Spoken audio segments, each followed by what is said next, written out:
For deployment, I deployed the first unit and chose table sides. The table side was mostly Lazy Man's table side choice, which meant I had already been set up on that side and I didn't feel like moving.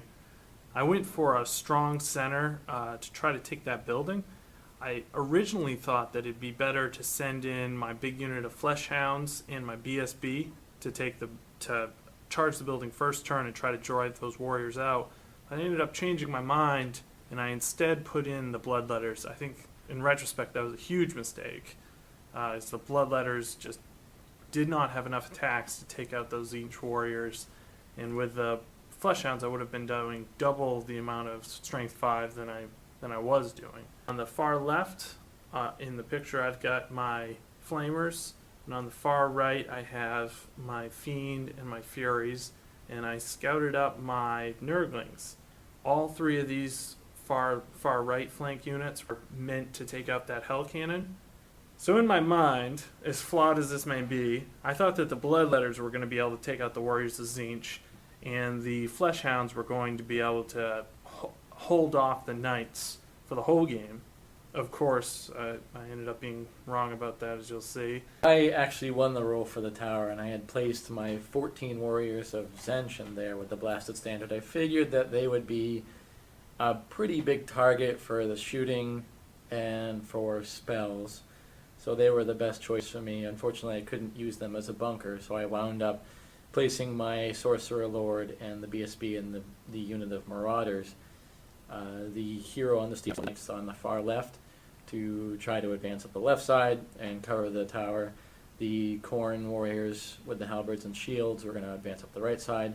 The Marauders themselves were going to just move up and try to stay around while being a good bunker for my characters. And then the Hell Cannon on the far right had deployed to get the best line of sight to the units I wanted to hit, which obviously would be the Horrors or possibly the Fleshhounds if the opportunity came up.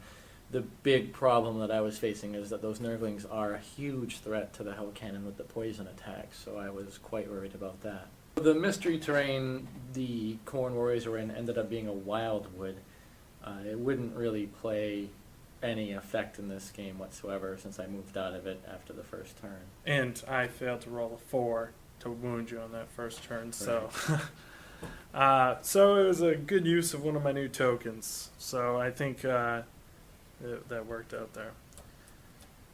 So my first turn, I obviously charge in with my Bloodletters. I was, in my mind, again, I was thinking that 10 Killing Blow attacks would be enough to whittle down the Chaos Knights, or the Chaos Warriors, sorry. And that may have been the case had they... I don't know. Had they hit, or had we been playing 7th edition, which, for the first 15 minutes of every 8th edition game, I'm kind of thinking we're still playing 7th. I'm not pre-measuring things. My magic phase, I'm being really conservative about the way I cast, and it happens every time I play 8th. I can't get out of the mindset as far as deployment and my initial movements goes. Then I remind myself I'm playing 8th. Well, actually, my opponent reminds me we're playing 8th because he starts poning me. Well, I think the major factor that really swung combats against the Bloodletters was that all 10 models in the building fight, and those 10 models are all Chaos Warriors, and they all get 2 attacks each instead of being a second rank and getting only 1 from the supporting attack. So they were bringing their full force to bear at a higher initiative and a higher strength versus your toughness. So they were really just causing a lot of casualties before you could hit back. I advance with my right flank. Everything's just getting in position to charge that Hell Cannon because I really can't afford that Hell Cannon to be taking too many shots at me. I think this fear was kind of unfounded now because this Hell Cannon has done phenomenally against my Orcs and Goblins. But I didn't think it through too far and didn't realize that with my 5-up ward, I was probably going to be okay against the Hell Cannon shots. I think your worry was justified, though. I mean, strength 5 against toughness 2. I'm gonna be wounding almost everything, and if I roll a hit, it's fairly devastating. It could have gone either way for you. So it's hard to say, although you still, like you said, still get the ward save. Yeah, still with the ward save, I feel like I can take 1 or maybe 2 rounds of shooting, but I definitely couldn't take that full 6 turns, especially if you're hitting the center of my blocks, or if you got the lucky shot on either my general or my BSB.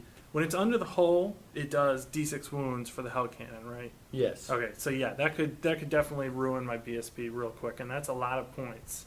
On my left-hand flank, actually my right-hand flank, in the picture it's going to be the left flank. My flamers went towards the forest. Part of that was just to identify what type of mystery forest it was, because I made a lot of counters last night, and I was hoping I was going to roll up a sweet one, and instead I rolled up an ordinary forest. So Mystery Terrain didn't do anything this game. Thank you, Mystery Terrain. My horrors moved up out of that marsh. My fleshhounds moved up again, just to protect against those knights if they advanced. Which again, my plan was centered around protecting my bloodletters, which didn't really matter because the bloodletters were going to do a pretty good job of killing themselves. During the magic phase, I rolled pretty unlucky as far as the magic dice goes. I only had 4, and leaving you with 3. Neither one of us were able to channel, I don't think. I was able to get off the Crown of Thorn. No, Throne of Vines. the Throne of Vines. Again, 8th edition. I haven't learned the names of things. Although anybody who's played me in 40K or fantasy knows that I usually don't say things by their real name. I kind of explain what it does and call it that, or use a nickname for spells. So I had 4 dice, I chucked them, and I was able to get that spell off, which remained on my Laura Lifecaster the entire game, which was awesome because it made it okay for me to throw 6 dice at spells, which is huge because, you know, the threat of miscast is the only thing keeping me normally from throwing 6 dice with my level 2. So the combat with the bloodletters against the warriors went badly as was foretold. My champion killed his in a challenge, and I went on to kill 4 more of them, and he either missed or I made my armor saves, and I lost nothing. And with Zench and the parry save, it's the best defense I have against that killing blow, which you really didn't get a lot of those, so I was very fortunate in that regard. So I won that combat, and you just got pushed back, lost a couple extra, I think. No, you passed that test. So you got pushed back away from the combat until the next turn. And then it was my first turn. I left the Hell Cannon where it was. It didn't go crazy. It was just going to try to take the shots that it was going to be able to take and then see what it could do against the units that were advancing against it. The Knights moved up a little bit to try to get into combat the next turn. The Corn Warriors also moved up to support the tower, and the Marauders just moved, giving my wizard hopefully an angle that I could cast Penumbral Pendulum across the battlefield and knock out some Flash Hounds and maybe something else. In my magic phase, I got 6 dice. I cast the Pendulum, and it got scrolled, so nothing happened there. The cannon targeted the horrors, but it drifted onto the hounds and did 5 wounds to them. So that was fortunate to get a. Well, I think it was 5 wounds, but only 2 models ended up dying because. Right, that's the one thing I can't remember exactly how it works, but the one under the hole took 6 wounds, so we removed 1 model, and then there was 3 other wounds caused by the splash radius of the cannon. So 2.5 died overall. Yeah, we might have played this incorrectly, but the one under the hole that did the more wounds than it took to kill it. What did it do? 5 wounds? 6. 6 wounds. We played kind of like in 7th edition where those 6 wounds are kind of wasted, and it only does 2 wounds to kill that one model, and then the rest of those wounds from that D6 are gone. If we played that wrong, make sure to comment on the forum, but I think we played it correctly. Yeah, I think I remember reading something somewhere, but I can't trust my instinct on that because it could have been just somebody posting something erroneously. So we'll find out. It made sense for me because the ward save, Right. You expect it not to be able to continue for all 3 flesh hounds that it would kill with just 1 ward save. Right. I think otherwise there wasn't a whole lot that went on that turn. No, so then it ended up being your second turn. My second turn, I declared a lot of charges. I've in the past been pretty lucky with my Nurglings. I like running the unit of 3 because you're pretty much guaranteed 1 poison and you have a 50-50 chance of a second poison, which is good against something with its toughness 6. I also threw in my Fiend and my Furies just to add a little bit of bulk. I was just really looking to put 2 wounds on that Hell Cannon, and I was hoping he was only going to do 2 wounds back, maybe 3. In any case, I'd still win the combat. And my real goal here was to tie it up for a turn. I didn't think that I was really going to be able to kill it, but I wanted to tie it up while my Fleshhound unit advanced and keep them from getting shot up. I also charged with my Bloodletters. After their failure last turn, I thought I'd get a little luckier. And I'm always saying that you should never rely on luck. And Well, what's the definition of insanity, where you keep doing something expecting a different result? yeah. Yeah, so I put them forward. Yeah, even if you do the math, I really should have only been doing, less than 1 wound per turn statistically. But in my mind, I was thinking, wow, 10 killing blows, strength 5 attacks. That's awesome. It's not that awesome against Mark-a-Zinch Warriors of Chaos. I don't even think it's that great against regular Warriors of Chaos. But oh well, I threw them forward. I barely advanced my horrors at all. I was using them as more of a supportive role. Another thing in retrospect, it'll come all through the game. As I'm looking this and going over, I'm thinking of things I could have done better. My horrors would have had rerolls to wound, so they probably actually statistically would have done a better job than the Bloodletters against the warriors in the building, but it didn't occur to me during the game. All my charges resolved, and I was able to get everybody in that I was trying to get in, which was really awesome.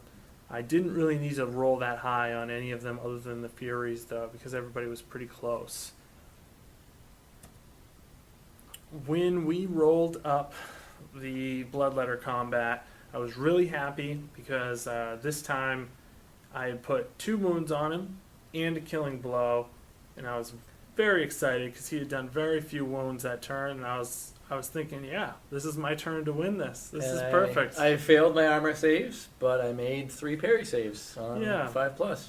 Yeah, that's nice. That's nice. So a little bit of luck didn't go my way that turn. Another thing that happened while we were charging, we brought up the mystery terrain on the river, which again I was excited about because, like I said before, this is my first game with mystery terrain, and I made all the tokens for it. It ended up being a river of blood, which makes my Nurglings, you guessed it, cause fear for the turn. So another useless mystery terrain. Jervis, you asshole. Why did you tell me to use mystery terrain? Maybe it'll work out next game. Yeah, the combat with the Hell Cannon was awesome. I lost all my models. It started out really great. I did 3 wounds. 3 wounds to your Hell Cannon. 1 with poison, 1 with the Furies, and 1 with the whatchamacallit, 1 with the Fiend. And I was really excited because I was thinking to myself, wow, I'm going to win this combat. This is great. You attacked back. You did, 2 wounds to the Nurglings? Something like that? Yeah, just 2 wounds to the Nurglings, and then I opted to do the Stomp on them as well, which did another 4. So it was 6 versus 5 because you had the charge and a flank. And you lost the combat, and you rolled really badly for the Furies, and they all died. Well, any roll is a bad roll with Furies because they're only leadership 2, so you're always going to lose a couple. I was hoping to leave 1 alive, and whatever I rolled, I think I rolled a 6. Does that sound right? Oh, that's right. Or yeah. a 7. Whatever I rolled, it was just enough to kill 5, which is unfortunate because I only had 5 left. My Fiend went through it unscathed, and I lost nothing on my Nurglings either, although I lost a bunch to your Stomp attack.